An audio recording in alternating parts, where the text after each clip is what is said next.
Okay, we continue with our class laws of Shabbos. Today's class number 60. And we start with Sefer Shmiras Lashon. We're on page 177. And today's topic is causing others to sin. Our sages speak harshly of sinner who cause others to sin. Causing another to sin is worse than killing him. Right? For by killing him, one denies him this world, but causing him to sin, one denies him both this world and the next world. Okay.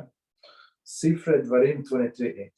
Thus, to relate forbidden information that cause another to listen and to accept Lashon Hara is to commit more serious offense aside from transgression of numerous scriptural laws. Speaking of forbidden, so basically, what he is saying, when one person speaks lashon hara and another person accepts this lashon hara as truth, so the speaker causes other person to sin. Right? Continue.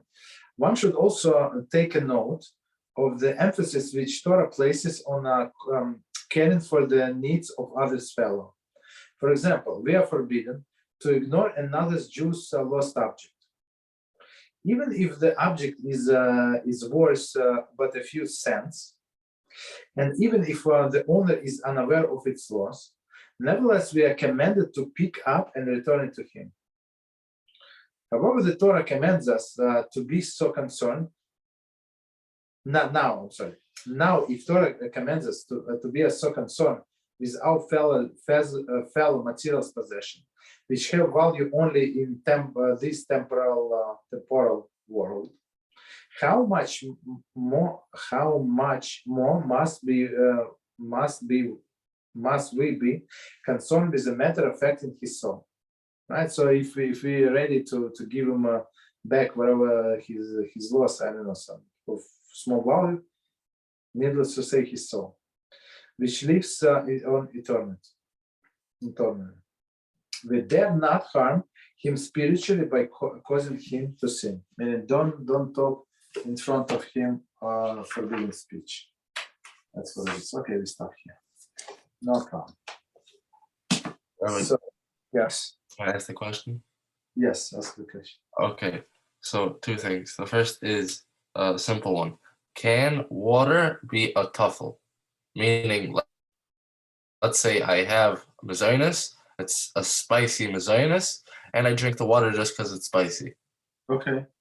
Do I have to make it? Is it a tuffle or is it no? No. It's in this case you drink it not for a water to itself, but to offset the taste, the spicy taste.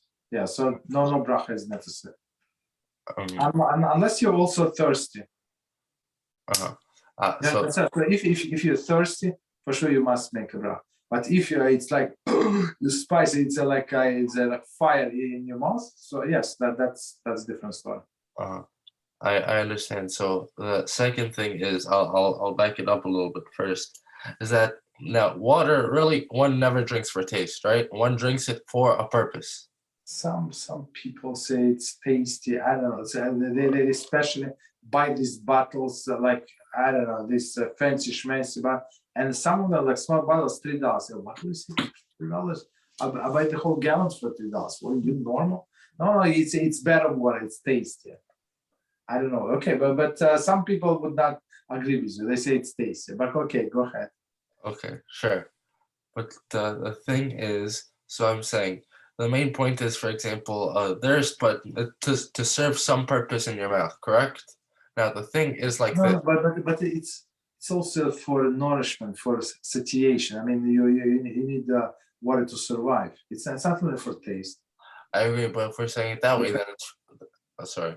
If we're saying it that way, then it's like medicine. Then we're looking at it like medicine. We're not. No, it's not. No. Medicine, you take away when something is wrong. You understand? But water you drink when nothing is wrong. Just for hydration. So you cannot compare medicine to water. Mm-hmm. But go ahead. So question. Yes. So the question is, why don't we compare drinking water for thirst to drinking water because, let's say, I ate, not because I ate something spicy, but because, let's say, my mouth feels spicy because it's hot. Why isn't one like the other? Really, I feel like it should be, one and the same, no? I'm not getting the question. So one more time. Yeah, okay. I'm saying, just like you're thirsty, I feel like the same halachas, all the same halachas should apply when one's mouth is, spicy, whatever you want to call it. Yes. From all the food. That's what I'm saying. Mm-hmm. Exactly. So the parallel. Sorry, I got it. So they say, you say, what is the connection? Why is not the same? When a person drinks when he is thirsty, and when when you drink while you have this, it's like you just say it's spicy food. So basically, that's the question. So when you're thirsty, you for sure stay in blessing.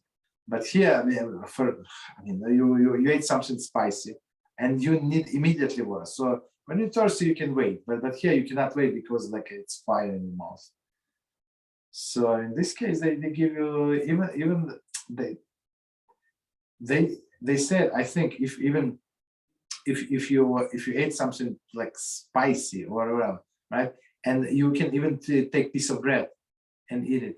So in this case, I mean, it's like one of the exceptions. This bread would be tofu, and you would not need to make a blessing on the bread. You understand? So you don't say eat it for satiation. You eat it specifically, as you said, because of this sharp taste. Mm-hmm. So once again, water can be a tofu, right? Because yes. Got it. Okay, thank you. Mm-hmm. Okay. So we've started new melacha, skinning.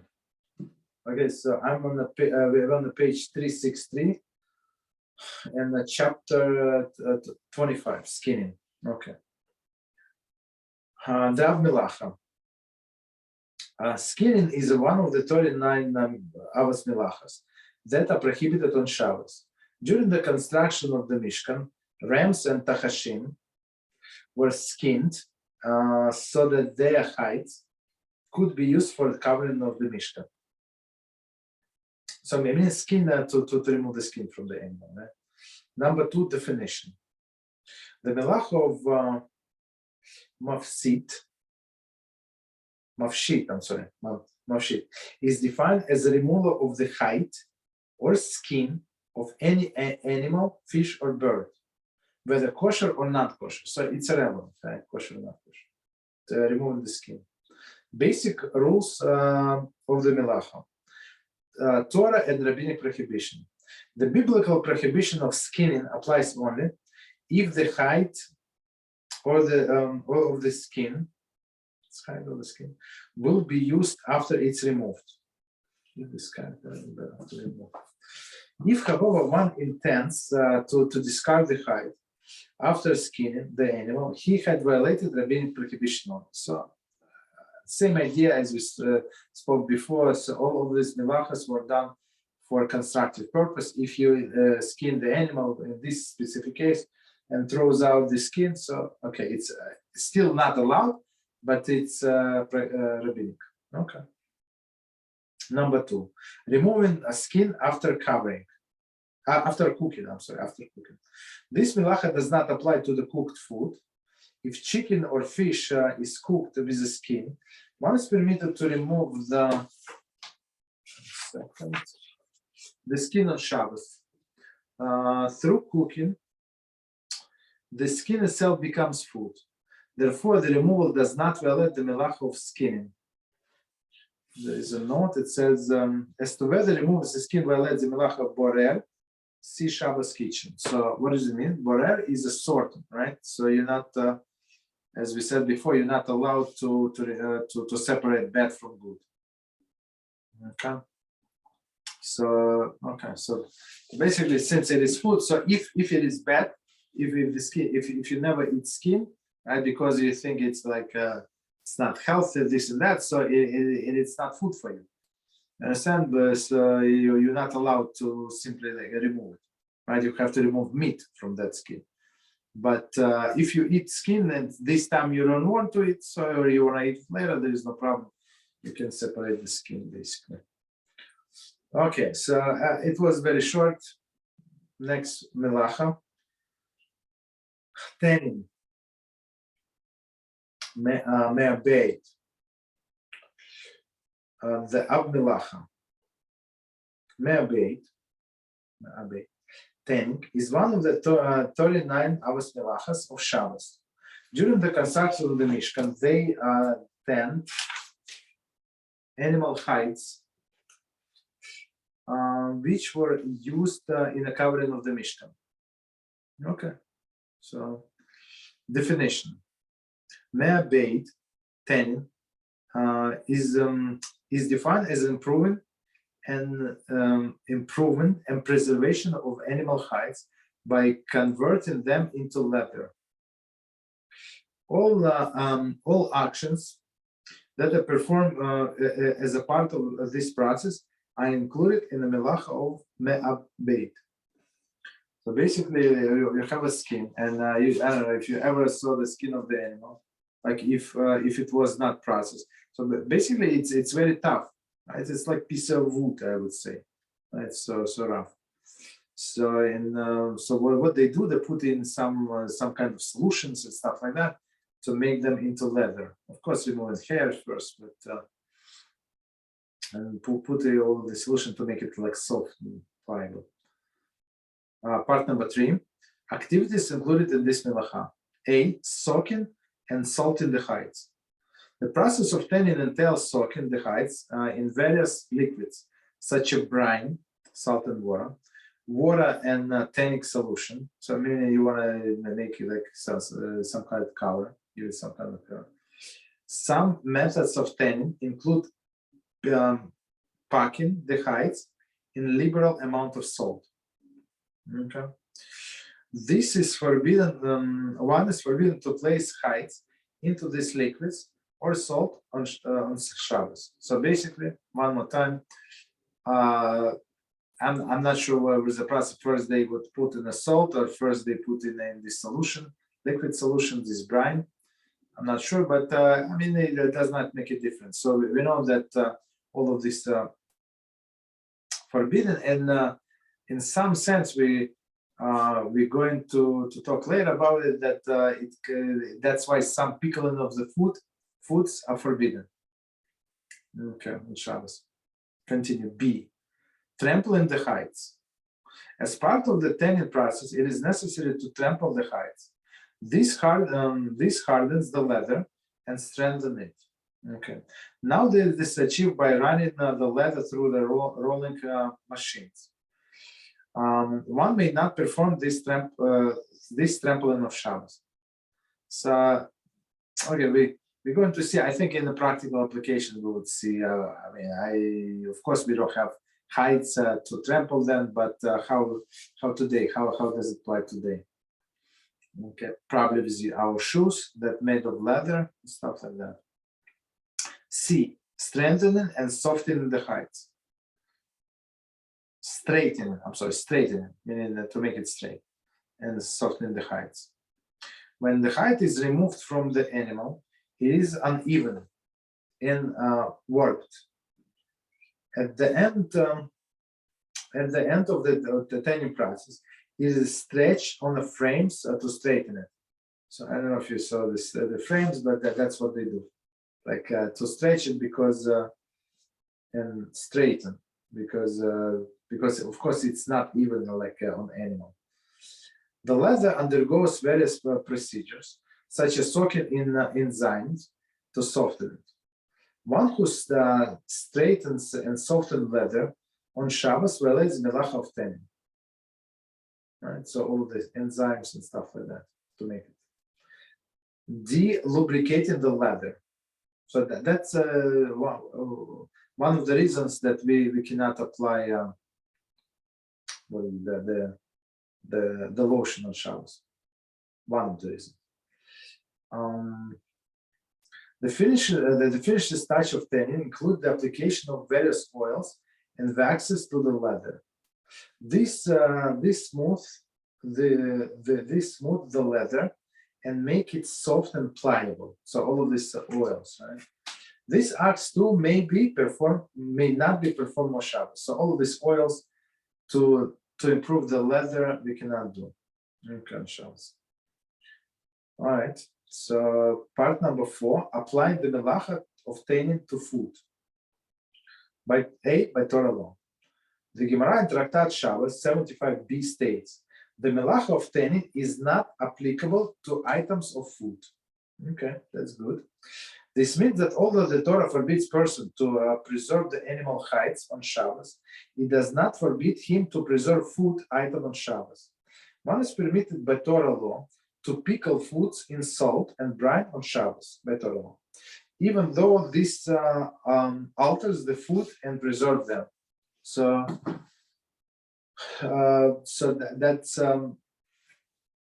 that's exactly the point in with all of the brines, right? In all of the oils, right? And the whole procedure, what they're doing is this hide, so it would be better. It would be more pliable. I have to preserve for many years. Okay. One is permitted by Torah law to pickle foods in salt and brine on Shabbos, even though this alters the foods and preserves them. The reason preserving foods does not fall into category of tanning is that it does not resemble the melacha performed in the Mishkan, right? So the hides stand in the Mishkan were preserved by decay of many long years. Preserved from decay. For many long years. So many, after all of this treatment, they could last for many years. Okay. But our food is not going to last for many years. Since the Shabbos prohibition is based on the Mishkan's activity, it too includes only the act of tanning that produce a similar lengthy period of preservation. So they try to draw the parallel. So if you can preserve the food for such a long time, so maybe, but otherwise, according to Torah law, no, but rabbinically we're going to see. Namely, the tanning of animals' hides, right? Although the salted and preserved food does last long time, the longevity does not approach that of the tanned hide, right? It's much longer. Therefore, it is not included in biblical melacha of tanning. Okay. B, by rabbinic law. Although the melacha of tanning by biblical law does not apply to food, the rabbis forbade certain activities related to the long-term preservation of food because they resemble tanning. So one more time, rabbinic, because of the resemble. It's not tanning, of course, resemble. The rabbis were concerned that people would confuse food and hides and would assume that if preserving food is permitted, preserving hides is permitted as well, which is people would think, what's the difference? The prohibited activities are as follows. Number 1. So rabbis say do not preserve, but there is some exception, of course. Number 1, rabbis decreed that a person may not preserve food by pickling them in vinegar or brine on Shabbos. They felt that the pickling resembled tanning in that it improves and alters the food while preserving it. So that's pickling, meaning the vinegar or with salt, right? This prohibition applies only to food whose quality is improved or whose texture is altered. All the pickling through pickling, for example, vegetable, fish, meat. So for sure, if you pickle meat or fish or vegetables, the texture changes and they become tastier, I think. Okay, so we are pickling A. I replacing pickles in a pickle jar. It's very interesting, right? So okay, so maybe this is forbidden, but if I took pickle from a jar, right, and we should remember that if we're going to eat moist food by itself, not a part of the meal, So we have to wash our hands like for bread, but without blessing. So this guy takes a pickle from a jar, right? And he wants to put it back. I don't know, he ate half of it, or he cut, it's a big pickle and he cut only half of it, right? Possible. One is permitted to put pickles back into the pickle jar on Shabbos because they have already pickled. They undergo no change when replaced in a brine. Therefore, their placement in a jar is not act of pickling. So that's, I think it's a brilliant answer, right? So they're already pickled. I don't know, they're not going to absorb more of the brine, most likely. I'm not sure. Maybe when they open, for example, if that somebody cut only half of this, maybe they're going to absorb, but they said no problem. Okay. Number 2, salting. So yeah. Let's say there's a situation, let's say half of okay, we'll go with cucumber. Okay, I eat half of a cucumber, right? And I don't even like it when it's pickled. Okay, right? Now the thing is, I'm not gonna leave it in there for preservation, right? For a long term. Okay, so is it even gonna be a durabanan or no? Yeah. It's going to be the Rabbanon. So one second, just to make sure I understand. So you have fresh cucumber, Yeah. and you put it in brine. No. Let's say I eat half of it, right? And by eating half of it, nobody leaves half of a pickle in a brine for like 2-3 years. Nobody does that, right? Or a month. They're gonna eat it, I don't know, tomorrow or something like that. Okay, Right? okay. So it's not really preservation, right? No, it's not. No, they say since it was pickled already, there is no problem. Wait, no. I'm saying a cucumber because it wasn't pickled already. I'm saying I put it in there. You see? Oh no, that's the issue because it's even for 1 day, even if you leave it for 1 day, it's going to alter the taste and the texture. It's going to become softer for sure. Does this go by the person? Because let's say I don't like it when it's more soft. No, that doesn't matter. It's by the process. Yeah, it's by the process. Yeah, that's the issue. Okay. So, but just so we're not confused, we just discussed situation, but he put like part of the pickle in a jar. It's not a cucumber. It's not fresh. So it was pickled, and he ate half, and half next second half he saved for tomorrow. Rabbi, let's say I had pickles inside of a jar and added more salt to the jar. It's a good question. I mean, why? No, it doesn't matter why you add it. Okay, you add them. I think they're not going to like absorb some salt so easily since they already absorbed. You understand? Since they're already cooked, it's not like for preservation.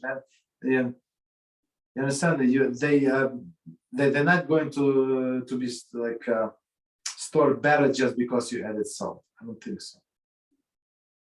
But maybe the taste. They already like they already cooked. Salt. I mean, we're going to say later on that salt actually cooks. The halachically, of course, it's halachically, yeah. Okay. Can you give us an example of a food that is cooked with salt? Sure. A fish, herring. So you're not going to eat a raw fish, but what is herring? I'm talking about regular herring, right? So they take salt, they take water, they may make brine, put some spices, put it like a cover, and let the fish stay, and that's how they make herring. That's it. So this salt, this brine is going to cook, and it's ready 100%. The same they do with meats. They do with different meats. And in regards to salt, can you cook salt or no? Salt. Okay, so here's the thing. So salt is was already cooked most of the time. Not okay. So If it's sea salt, it was cooked. Other salt that they dig from the ground, I'm not sure if it is cooked. I'm not sure. But if it's cooked, so it's this salt you also consider a liquid. That's why you cannot salt in the first part, the part that is on the fire. So, but we're going to get to it. Okay, it's actually in our halachas ubrachas class. Okay, so that's no, it's not there. I apologize. It's in the Shabbos kitchen. So let's continue. So number 2, salting. As we mentioned above, the melach of 10 includes packing the hides in salt. So meaning a lot of salt. The rabbis felt that the salt in certain types of food resembles salt in hides for the food, right? Like, no, I'm sorry. One more time the sentence from the beginning. The rabbis felt that salt in certain types of food resembles salt in hides. For the food like the hides is altered and improved by the salt. To avoid confusion, the rabbis prohibited salt in these types of foods on Shabbos. Okay, so what are we talking about, right? So these types of food, the salt improves. So before that, we were talking about brine. Brine is a salt with water. Now we're talking about pure salt. Okay. A, foods which are salted, which the salted prohibition applies. The prohibition applies to food whose quality is improved or whose texture is altered by salting. This includes bitter, pungent foods that become edible when salted, right? Like onions, right? For example.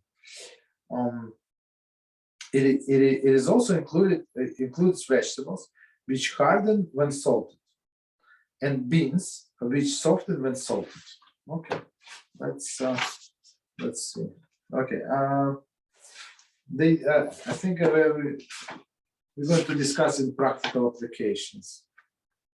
Okay, so next one. So meaning if only salt without water, even, right? It alter the structure. That would be forbidden. B, permissible methods of salting. It is not absolutely forbidden to salt the foods on Shabbos. If one is careful not to salt them in large numbers and not to prepare them for later time, one may salt even foods that are normally forbidden. For example, raw vegetables. In a question, the question of precisely how many pieces of food may be salted at once on Shabbos is a matter of dispute. In practice, we follow the stringent view. Hence, we must keep the following guidance in mind. So before we continue this guidance, so in many instances, as we're going to learn deeper the laws of Shabbos, we say if it's for immediate use, you need it to eat. So in many times the sages gave us leniency. So basically, if you want to eat radish, right, raw, right, and you want to dip it in salt, so you cannot. For example, you have 3 pieces, right? So if you're not allowed to salt all the 3 pieces, maybe you're not going to eat 3 pieces, but one at a time you can do. You understand? So that's a simple solution. Okay. So let's see the guidelines. A single piece of food may be salted or dipped into the salt immediately before it will be eaten. Okay, single piece. Okay, as exactly what you said. It is forbidden, however, to salt more than 1 piece at a time, even immediately before eating. Right? Maybe he said, no, I'm going to, I like them, I want to eat too. No, still not allowed. Maybe he's going to change his mind. Or to salt even 1 piece at a time if one is not ready to eat. So maybe he's not going to eat like now. He changed his mind. So whenever you're ready to eat, you put it, you take it in your right hand, and go ahead. You can salt. Number 2, if liquid is poured over the food before salting, one is permitted to salt even many pieces of food at once. The liquid dulls the salt. and tempers the sharpness. Okay, salting with dulled salt does not resemble the act of tanning. So it's not like it is a water, because if it's a lot of liquid and a lot of salt, so it's going to be brine from our previous example. So it's some liquid. So some liquid, I would say it's like salad dressing, right? So it's, sorry. So let me just finish. The same applies if the liquid is added immediately after the food is salted. So before or after. However, it should be preferably added before salting. Okay, go ahead. Okay. So over here it says that the food may not be salted for a later time. What's considered a later time? Whatever is not now is later time. Let's say I have it for Shabbos instead of my lunch meal. No, that's already a later time. Oh, I hear. Okay. So that's why they say do one piece at a time. So now you have mind to eat one piece, or maybe if you don't even finish this piece, no problem, just stop eating. But don't just because you have an appetite to eat two, don't do two. Maybe you're not going to get to it. Understand? Maybe it's going to be too bitter for you, right? The first piece, and say, I cannot finish even this one. Yeah, go ahead. Since you said that, what matters is the action. So let's say when I did the action, my kavana was to eat it right now, right? But it ends up being too salty, right? And I don't eat it right now. Does that count as a durabanan? If it does count as a durabanan, right? Because I was careless, okay? So in that case, what do I do? Because I'm not going to eat it. What, I have to throw it out? Or one more time the situation. So you salted and you realize it's too much salt, or what is it? I salted it. I realized it's too much salt. What do I do? But you can wash wash out, no, the salt. What's the problem? Or just move the salt. I hear like that. Okay. So in that situation, can't I also put it in a brine for a few seconds? No. Also not. No. Brine, no. Understood. Okay. So we are afraid. So maybe somebody says for half an hour, right? So what is going to happen in half an hour?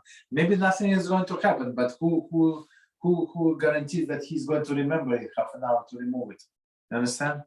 So that's the idea. So they try to give us our rabbis are trying to give us like straightforward guidelines that we can follow, right? So like more or less a universal. Okay, next one, C, foods that entirely exempt from this prohibition. Okay. There are many foods in which the salt effect no real change. The change in quality or texture, but to which it merely adds flavor. Salt in these foods does not resemble salt in heights, therefore, these foods are exempt from the salting prohibition and may be salted in a regular manner. This exemption applies in the main two foods that have been cooked, such as cooked meat, fish, vegetables, and eggs. So I mean, it's not for preservation. I mean, right? So it's just for taste. Salt in these foods does not change their texture. They are salted for flavor only. Okay, continue. Even cooked foods should not be salted too far in advance of eating. That's also whatever. So basically, they say whatever is in your plate, you're allowed to salt. They may be salted in a preparation for the next meal. Maybe salted in preparation for the next meal. For example, after breakfast for lunch. I'm not sure what is a breakfast meal. We don't have breakfast, okay, but not for a meal after that. Breakfast for lunch, okay. I mean, okay, I'm not going to go into it, okay. Breakfast for lunch, so okay, so continue. Making salt water. One is prohibited for making salt water mixture. There is a brine on Shabbos. less it appears that he is prepared to engage in pickling food, which is forbidden. So that's the thing when Pesach, Erev Pesach, comes on Motzei Shabbos, right? So on Motzei Shabbos, so after Shabbos ends, the Pesach starts. I think that's what it was last year. That's what I think. Right? It was 2 years ago. I don't remember. So basically, the problem is you're not prepared. You're not allowed to prepare this brine, not on Shabbos. The prohibition applies not only to the water, but to other liquids as well, such as wine and vinegar. One may not mix any liquid with a large quantity of salt on Shabbos. I'm not sure why would they do it, but okay, it's not. This applies to the mixture that is at least 2 parts salt and 1 part water. So I mean, it's a lot of salt. We must understand it's a lot of salt. So okay, or other liquid. Since salt water of this strength is generally used for pickling. It's very salty. Wow! It may not be prepared on Shabbos. One is permitted, however, to prepare a mixture that is less than 2 parts salt, provided that one does not make it large quantities, which would again indicate that it is intended for pickling purposes. Okay, so even if it's allowed, so they say only small quantity. If one adds oil, but still you cannot put the vegetables in there. Right? Oh. Yeah. Rabbi, just to go back very quickly. Yeah, yes. Okay. When we say over here cooked meat, fish, vegetables, and eggs, right? These are exempt. Okay. Does that mean cooked vegetables, or does it mean cooked meat, raw fish? No, cooked. Everything is cooked. So for raw, so let's say when you cook vegetable, they're going to this cooking actually preserves them, right? Mm-hmm. Understood. Okay. And you don't change the texture, right? So when you cooked meat or fish, or even cooked vegetables. Okay. Continue. Yeah. So does lox is what's it called? Cooked or no? Say it again. Lox. Lox? It's No, not, no, it's not cooked. It's raw, and it's somehow I want to say some of it is smoked, like a cold smoke. You know that's what they do. And but it's not cooked like no. So it's salt. So salt, and the other ingredients, they do the job basically. That's why they, as we said, halachically, in some sense, we're going to say that it is cooking. Understood. And just one more thing. So when we say, for example, before we talked about liquid, let's say you pour liquid over something, right? It counts. You're allowed to pour as much salt on it as you want. Okay. Yeah. So my question is this: does liquid, for example, count as, let's say I have a vegetables, right? And then I smash the vegetables before Shabbos or whatever I need to do, right? And I make a stew out of them. Not a stew, but like a soup out of them. Okay, a creamy soup. Okay. Does this creamy soup count as a liquid, or it counts as the same thing? It is liquid. Yes, it is liquid. Understood. Even if they're like, let's say, chunks left of it, or no? Yes, that doesn't make any difference. Okay. So chunks are not liquid, right? So for example, you have this what is it, like a blender, right? So you blend, right? So you blend, but you add the potatoes, or you add a piece of chicken later on. So you remove piece of chicken, you blend the whole soup is vegetables and everything, and then you put the chicken back. So chicken is chicken, it's solid, but the soup is liquid. Understood. Okay, thank you. Okay, continue. If one adds oil to the water, before he mixes it in salt, or to add to the salt before he mixes in water, he's permitted to make this mixture on Shabbos. The oil weakens the power of salt and renders the mixture unfit for pickling purposes. Therefore, it is permitted. So I'm not sure. I don't have clear idea why do you need this mixture of salt and water and with oil, and how he's going to use it. But okay, let's see practical applications. I mean, like theoretically, so we can do it. Okay, practical applications, part number 5A. Bending new leather shoes. That's a good one. In order to wear new leather shoes, it is sometimes necessary to bend back or front of the shoe in order to soften the leather. This may not be done on Shabbos, for softening leather violates the melach of tanning. So today, I would say does not apply too much. Today, all of the pairs of shoes that I purchased maybe in the last 5 years, they were very soft. They don't need all of these things. But many years before, it like you buy this leather shoes. It's guaranteed blisters. It's like almost guaranteed because it's so hard. Okay, so basically you cannot make it soft. Okay, B, inserting shoe trees. Okay, on Shabbos one may not insert shoe trees onto shoes that has lost its shape. For example, one that has dried after being soaked in rain.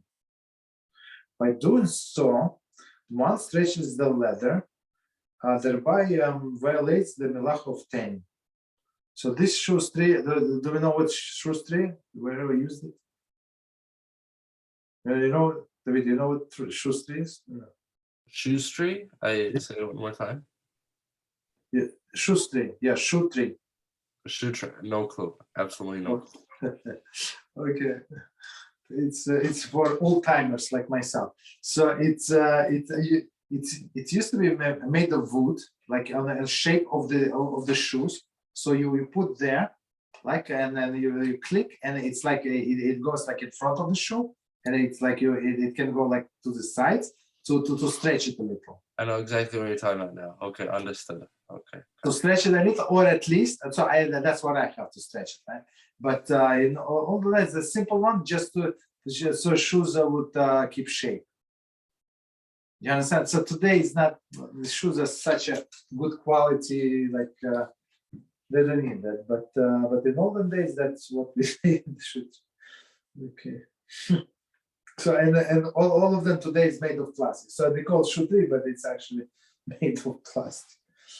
Okay. So basically they say if they were soaked in the rain, right? The shoes. So now and they lost their form, so you cannot put the shoe trees in because it's going to stretch them a little, right? Oh. And, Wait. Yeah. Oh, sorry. To preserve its leather, that's a lot. To preserve the shape it's in, that's also no good. Yes. Okay. That's you remember we said, so when you take the height from an animal, it's so crooked because the animal is round, right? But we need like a straight sheet of leather, correct? Mm-hmm. So that's why they had frames, like a wooden frame, literally frame, and they would have hooks, like I don't know how many, like 8 hooks from different sides, and they would put like these hooks, sharp hooks into the leather, and they would like stretch it to different sides. I agree with you, but the thing is, the difference is, I think, that in regards to the shoe, it's that they want to keep it the same shape that it is right now. No. The shape is ruined by rain, by water. Mm-hmm. So he wants the old shape that it used to be. Got it. What's it called? I think. But today, as I said, today the shoes are such a good quality. It's rain like almost not wrong. But in olden days, for sure, like if you didn't put like shoe polish, shoe cream on top, it's almost done. Okay. This doesn't apply to fur felt, does it? Does it apply to fur felt? But it's soft, no? It is soft, yes, correct. But I'm saying, for example, Yeah, give me example. and this example doesn't just apply to rain, but I think the answer is yes. I heard from one rabbi that the answer is yes, and that is, let's say you have a hat, right? A normal Litvisher hat, a Yes. fedora, whatever it is, okay? Yeah. So you push out one of the holes, whatever you want to call it, on the sides, right? Yes. Yeah. You're allowed to push it back in. Yes. Exactly. But whatever we, okay. And the answer is whatever you say, it's exception. It's exception. Why is it exception? It's not considered to be broken, right? It's not out of shape. That's a normal way of use. That's why it is. But in all other cases, it would be not be allowed. But in this case that you said, it's actually no problem. Right, but just a question. Not okay. Since we're on hats, let's say I have a hat, right? But for some reason, whatever reason, I bump in or I come back to the shelf, I see my hat, and it's been laying next to the wall, and it actually got accidentally got smudged next to the wall. So now the hat is all flippity floppity. One side is over here of the brim, and the other side is straight as it should be. Okay. Am I allowed to wear this hat on Shabbos, even though we say, for example, for some things that I'm not allowed to carry it because I might take it off because people might look at me funny? You hear what I'm saying? Because maybe the hat is still a mitzvah like davening, you understand? But it's not good to, walk around within the street, but you're going to need to get to the shul. So the question is, okay, so if it's out of shape, is it's very it's hard to fix it, right? And you need special skill to fix it. A special instrument would not be allowed. But if it's an easy fix and it's pliable, and so there is no problem. You know what I'm saying? You can fix it. Of course, if it's door, you cannot remove it because it's laundry. So, but the point that you brought is brought up. It's a very good point. So, if person is going to get embarrassed and remove the hat or whatever, that doesn't whatever article and start carrying, that's for sure. It's not allowed. For sure, it would be muktzah. No, not muktzah, but forbidden something to carry. Muktzah is something before Shabbos. Understood. Okay, thank you. You're welcome. Okay. Okay, so we're on the topic of assorted shoe tree. So if you don't know some of the things, just ask me, and if I know it, I'll tell you.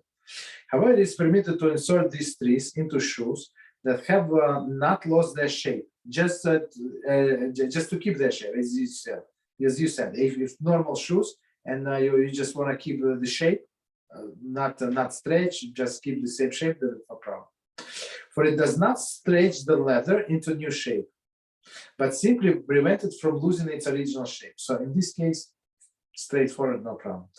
Accordingly, one may place shoe trees into the shoes that are still wet from the rain, for they do not lose their shape until they dry.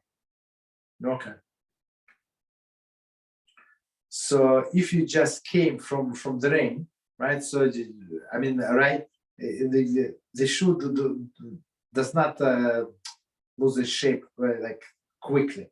I don't know how. Basically, the way I understand, it loses the shape after it's dried. So after it's dried, so of course it's if somebody is just, not smart enough to put it next to the radiator, that's a killer. You understand?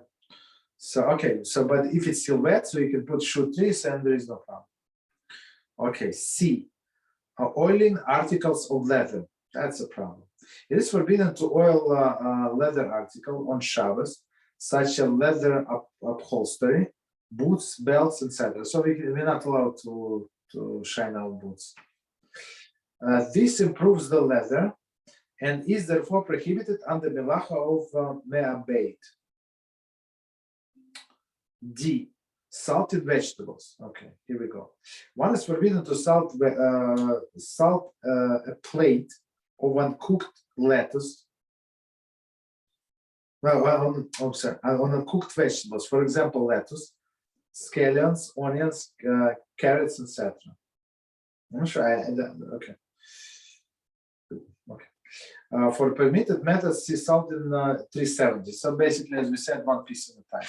Or if you have a salad, then you put this dressing oil, right, or a salad dressing, or this vegetable oil. So in this case, there is no problem. You can solve. So the question is, do you have questions?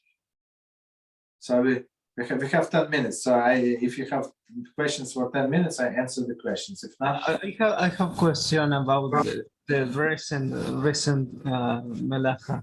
So we cannot salt a salad on Shabbos. no, you can. Okay, so if that's what you're going to eat, right? And but it's only for right now. So you cannot make a bigger salad, and in order to eat it today, for example, you're doing Friday night, right? Let's say Friday night you want fresh salad. During Shabbos, you're allowed to make salads on Shabbos, right? So let's say you wash all your vegetables before, there is no problem. Okay. So if you say, okay, I have a plate, I have a bowl, right? Salad bowl, and I'm going to eat it tonight, there is no problem. You can salt it, eat it, no problem. So, but they say but if you apply a vinegar, let's say, or this oil, or salad dressing, or whatever you apply, and then put salt, there is no problem whatsoever. You can even leave it for later, because the salt, it preserves. You understand? The salt preserves the vegetables. That's the thing. Okay, go ahead. Rabbi. So my question's like this. In regards to what we said, if you add olive oil into salt water, into onto food, correct? That's what we said. No, but we also spoke about salt water. Yeah, go ahead. Yeah. Either case, right? So normally, right, you're not allowed to add. You're not allowed to make a salt water that has 2/3 salt and 1/3 water, correct? That's what we said. Okay. My question is, we said that if we add, on the other hand, olive oil, right? We're allowed to. So just to be clear, we're allowed to go over 2/3 salt.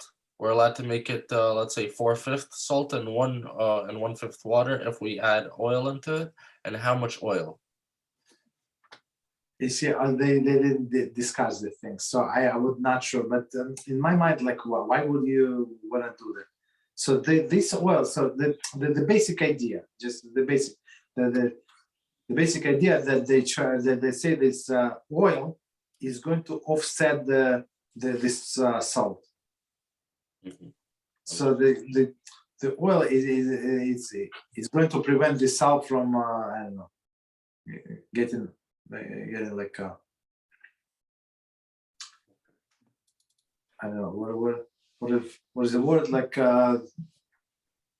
okay, go ahead. Yeah, go ahead. What is it? That's all. That's my question for now. Okay. That's all. So Israel, go ahead. We are talking about olive oil. I have some question, curious question about that certain people that may make certain sins are not allowed to put olive oil into their food. I'm not sure. I never heard about it. I mean, if you tell me the source, I can look I up. think it's in Leviticus, but I'm not sure it is for Kohanim, but this is, I'm not sure. On their food. On their food, they are not.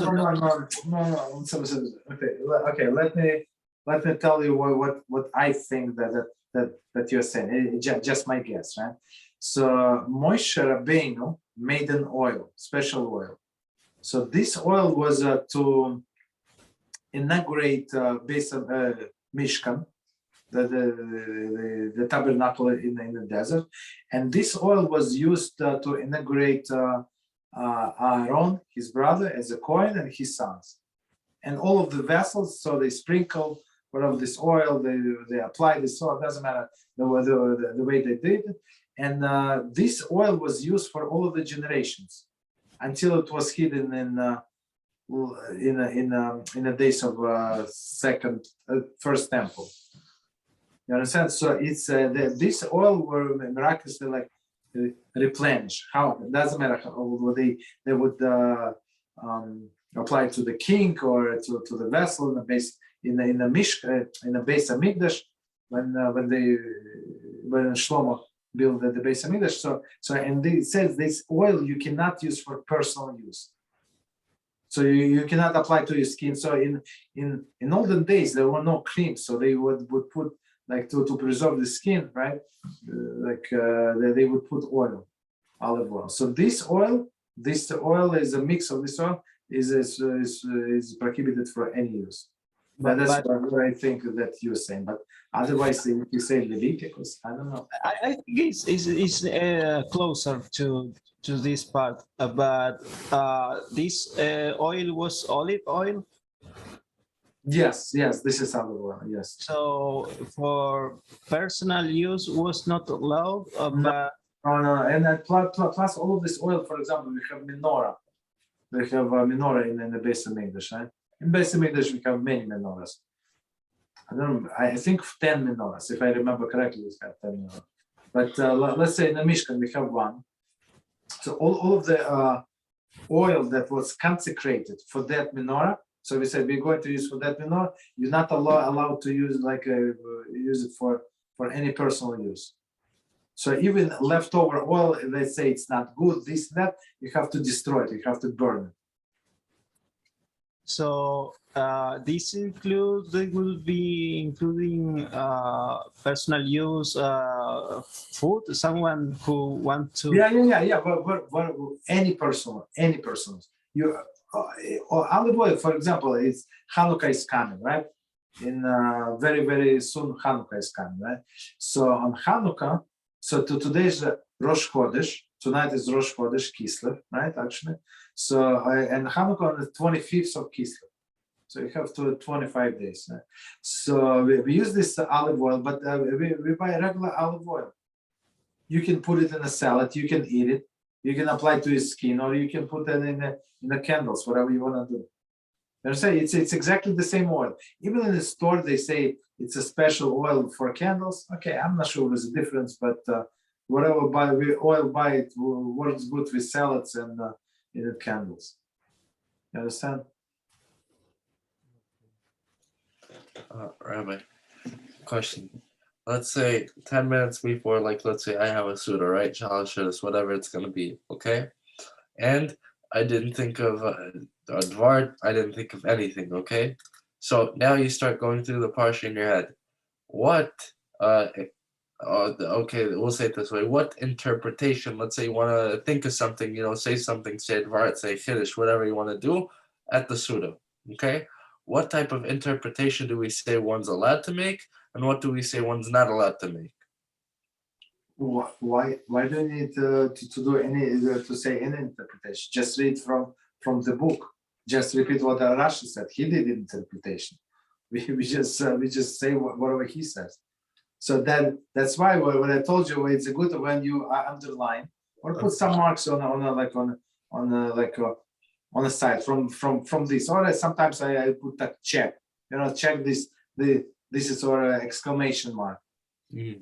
You understand? So the next time I need the Dvar Torah, so I go through the pages. Okay, this exclamation mark. It's I said 5 years ago I marked it. It's something interesting. So you say it over. Why do you need to make up things? I mean, just that's it. Just use whatever was prepared. What's it called? And number two, I have another question. For example, because you tell me before whatever happened, you were telling me to, for example, learn Aramaic, right? After know Gemara, then learn Aramaic, right? Learn a few Masechtas, get used to Gemara, then learn Aramaic. No, even a little, even like like I don't know, like few pages. But so you would learn Aramaic, and you see when you know exactly what it says, that it would be easier to apply this Aramaic. If you're trying to figure out the logic, right, and logic and plus language, it's a mission impossible. I'll give you this example. Somebody taught me how to play guitar many years ago, right? So he said, with the left hand you have to do chords, and with the right hand you have to do this, right? Beat, right? And I was trying to do chords and beats at the same time. Guess what? It was mission impossible. So he told me, stop it. You do chords first, you know the chords, and then you do the beat. Or opposite.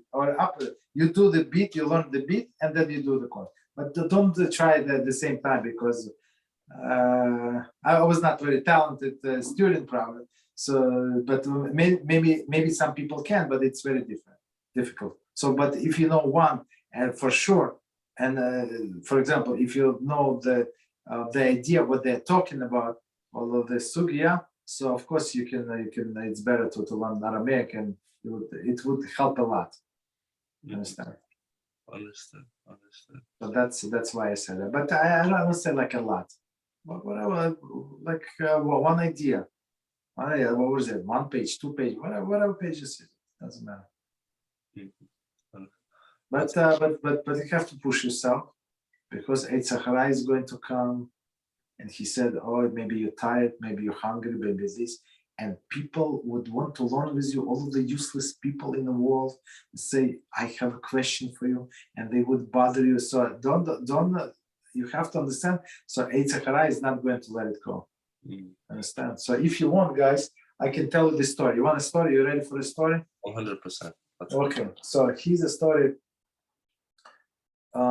It was a great rabbi, holy man. His name was Rabbi Zuckerman, and he was one of the Talmudim of Chafetz Chaim, no more, no less, right? And this great rabbi went through Holocaust, and he was very straight and righteous person. And he lived in one community, and it happened in this community that a Gvir is a very rich person, decided to dedicate a Sefer Torah, right? Sefer Torah. And he said, I want to not Sefer Torah, but very special Sefer Torah with many Hidurim. Hidur, it's like improvement, right? Beautification. What is beautification? So when somebody is writing Sefer Torah, not somebody, this Sofer, right? Sofer writes the Sefer Torah, he has to go to mikveh every morning before he's ready to write. So he has to go to mikveh, deep into the mikveh. Okay, that's it. That's a basic obligation for everybody. But on the higher level, the highest level possible, that this person would go to mikveh every time before he writes the name of HaShem. So, and as you know, that there are many times the name of HaShem is written in Torah, right? Even like in one paragraph, it could be enough 2 or 3 times. So to go to the mikveh every time, it's Misuras Nefesh. Of course, this Torah costs 10 times more, as we understand. You understand that the mikveh is not next to his table. So okay, and it costs a lot of money. But he said, that's what I want. I'm ready to pay. And of course, he had to find this special software, and that's it. Okay, so listen to this story. And they were about to finish the story, the writing of the Torah. And our tradition is, right, and if you want to dedicate the Torah, somebody wants to dedicate the Torah, you have to give opportunity to other people to write one letter. So basically, one of the mitzvah and 630 mitzvahs for every Jew is to write a Sefer Torah, right? Of course, most of us cannot write Sefer Torah, but one letter we can. Meaning what? The Sefer is writing, and you hold to his hand. So it's like your hand is helping him, and it's listen to it. Okay. I'm writing notes. That's okay. Or on this or on different thing? No, on this. Okay, right. Okay, that's it. Okay. So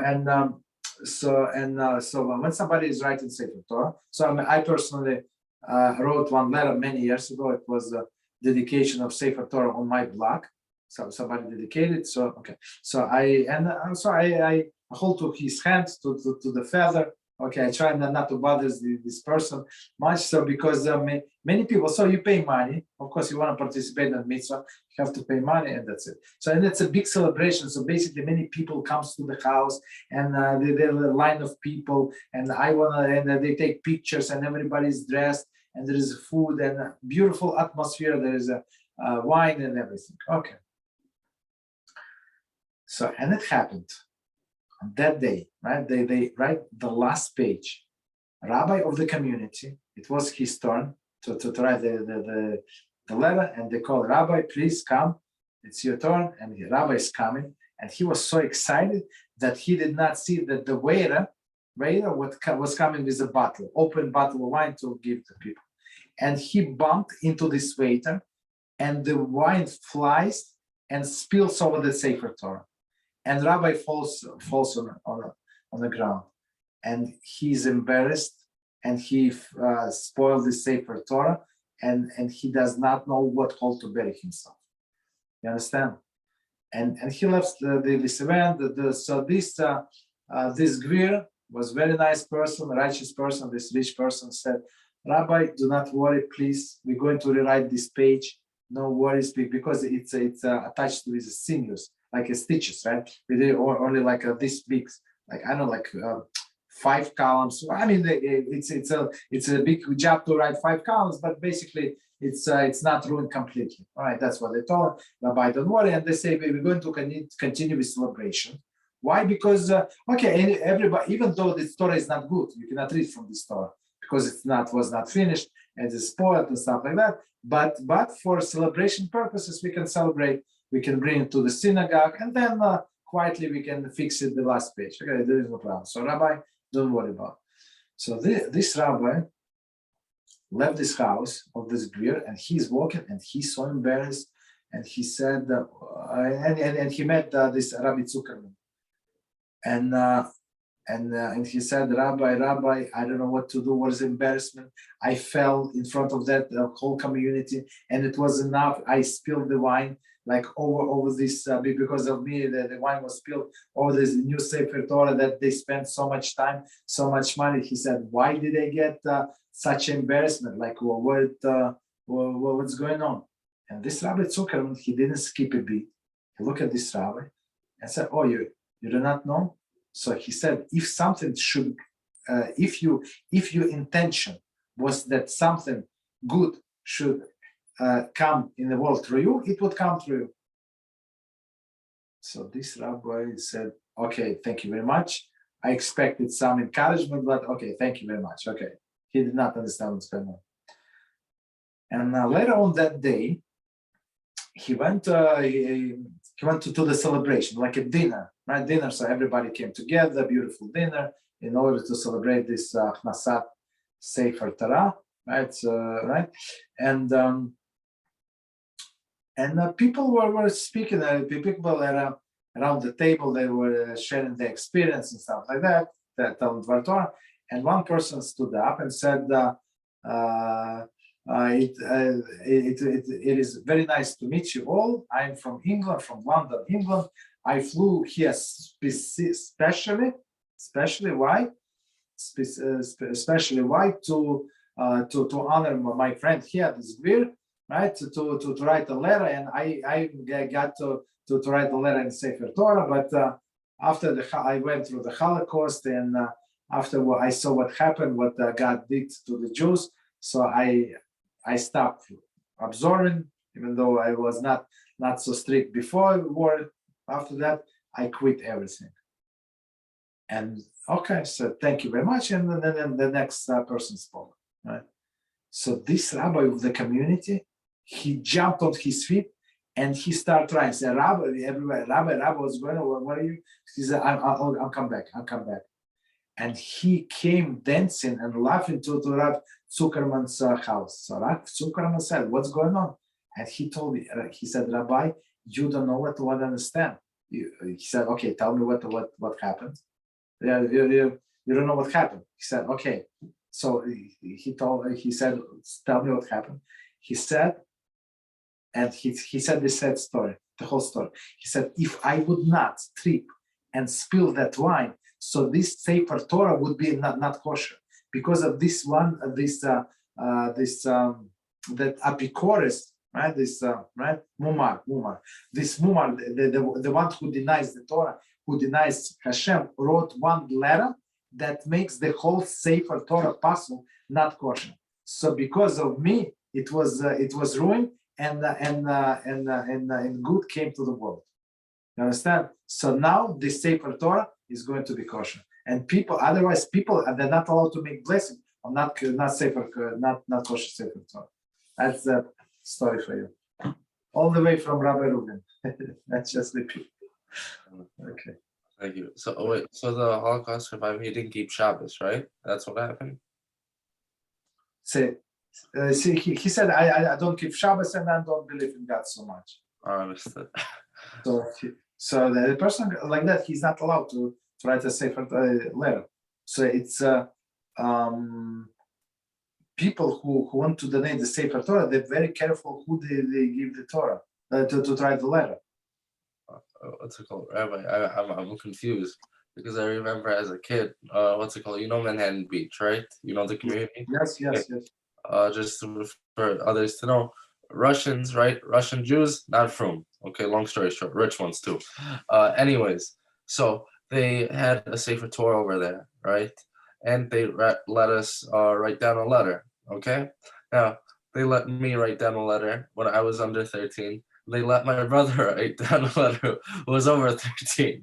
So I don't know what they did with the Sefer Torah. You understand? That's good. I hear. Very good. Okay.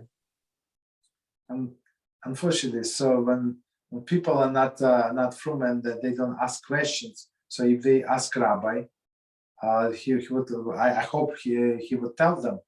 But many people, they do not ask questions. So because it is what's the problem? So Rabbi say it's every Jew is supposed to write a letter.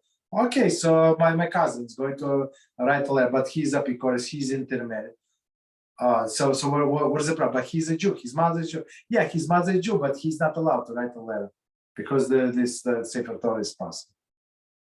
So it's very, very unfortunate. So and Rabbi says, see, I told you, when your intention is good, only good can come out of it. You understand?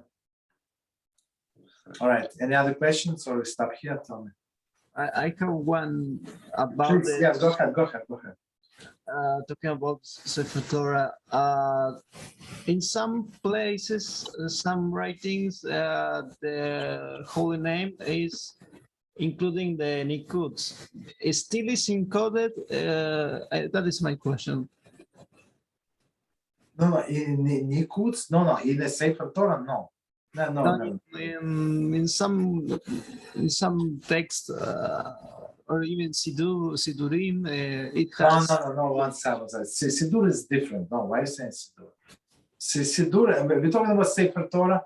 There is no nikuds, but in a Sidur, of course, there are nikuds. Nikuds for the people who do not know, who are watching this video, it's vowels, right? So like O, I, and other things. So you would not know how to pronounce the words. But in Sefer Torah, there are none. So basically, people who read from Sefer Torah, they must know the words. They must know exactly how to pronounce them. You understand? But my question is, also in a Sidur or ex-Sidur has put on the holy name, still is encoded, still is impossible to try to pronunciate the holy name? Yes, it's not allowed. It's not impossible. It's not allowed. We mean the name of HaShem, right? It's even in Sidur, they leave it without nikuds. Yes, because we pronounce it as a different word. These nikuds do not help. We pronounce it as adoi, right? Adoi. So it has nothing to do with what is written there. You understand? So nikuds, it's to help you to read the word, but this does not help. So what is the point? You understand? Okay.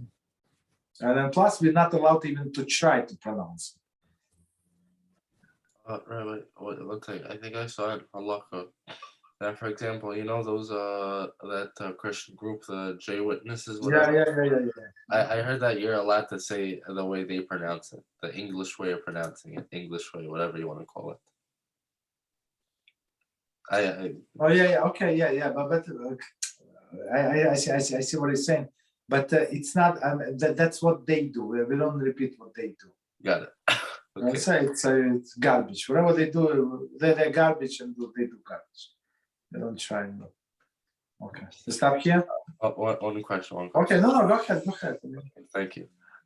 In regards to Rabbi Akiva, okay, what halakhas did he get from the Sefer Torah, from the crowns? I want to know which halakhas he got from them. Okay, so when I first learned this Torah, I said, well, how can you learn from halakha, from this exactly? I had the same question, but then many years later, I learned Baal HaTurim.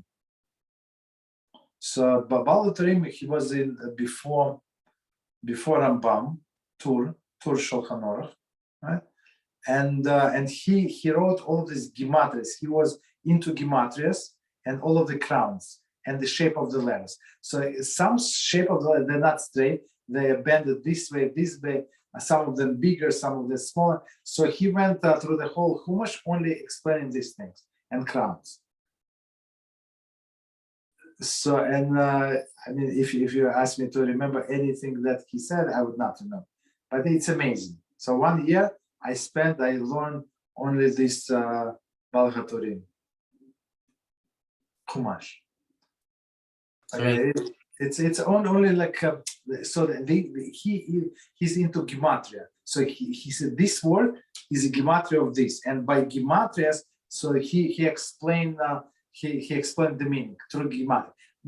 No simple straightforward Rashi. He does not care. Yeah, he leaves it. So Rashi said, Rashi said many times, I want to write more, but this is simple the meaning, right? I'm sure that you saw. There are many midrashim on this line, but simple meaning is that straightforward. That's it. But Baal HaTurim, he said, I do not care about simple meaning. That's I care about gematrias, only all of these crowns and other things, shape of the letters. Yeah. So I mean, if you learn it, you can learn a lot.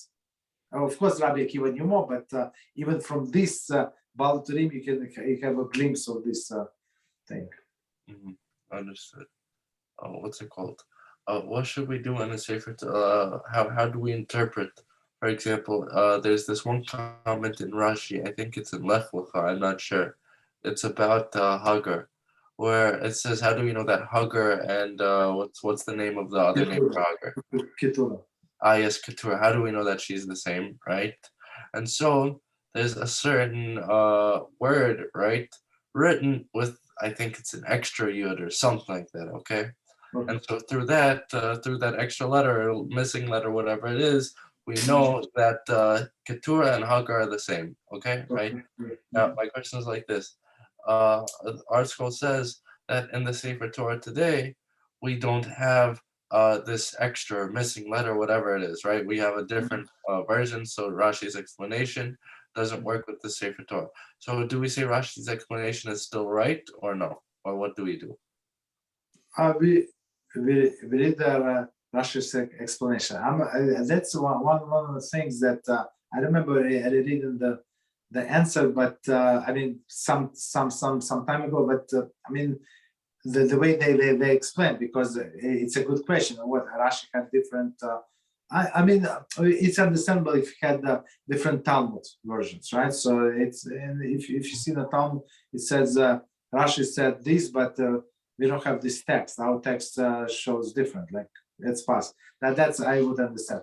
But Chumash, I'm not sure. I don't remember. It was some explanation, but I'm not remember right now. It's a good question. You said the Chumash never changed. So how?